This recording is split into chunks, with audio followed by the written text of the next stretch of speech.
my darling.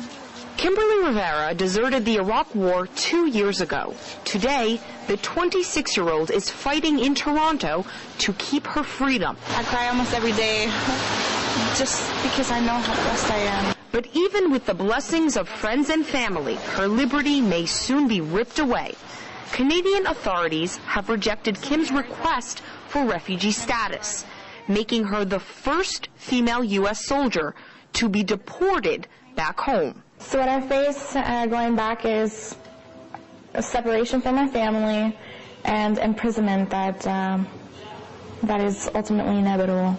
Holding her Canadian-born infant, Kim and her husband Mario have used YouTube to appeal for asylum. This is a personal post to Canada's Prime Minister, Stephen Harper. Her husband Mario may also face time in jail, and the children may be taken away from them and put in foster care.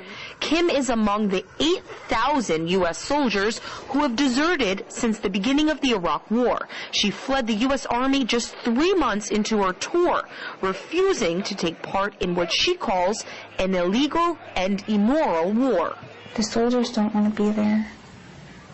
The civilians don't want us to be there. Nobody wants to really keep doing that. Resistors, welcome here. Polls show 2/3 of Canadians support U.S. war resistors seeking refuge on humanitarian grounds.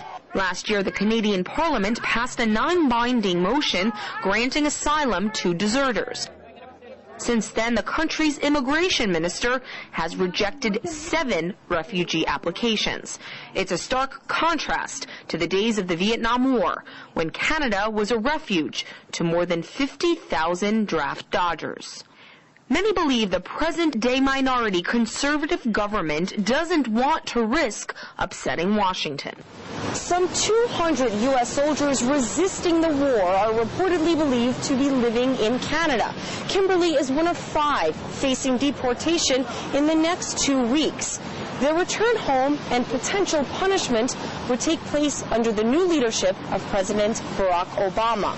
The U.S. Commander-in-Chief has been heavily critical of the Iraq War, a stance which was central to his election campaign. Fresh on the job, America's leader has recommitted to a 16-month troop withdrawal from Iraq, as well as ordering the closure of Guantanamo Bay. So the question remains, should those soldiers whose principles coincide with those of President Obama's be penalized for resisting the very war he himself opposed? Marina Portnaya, RT, Toronto.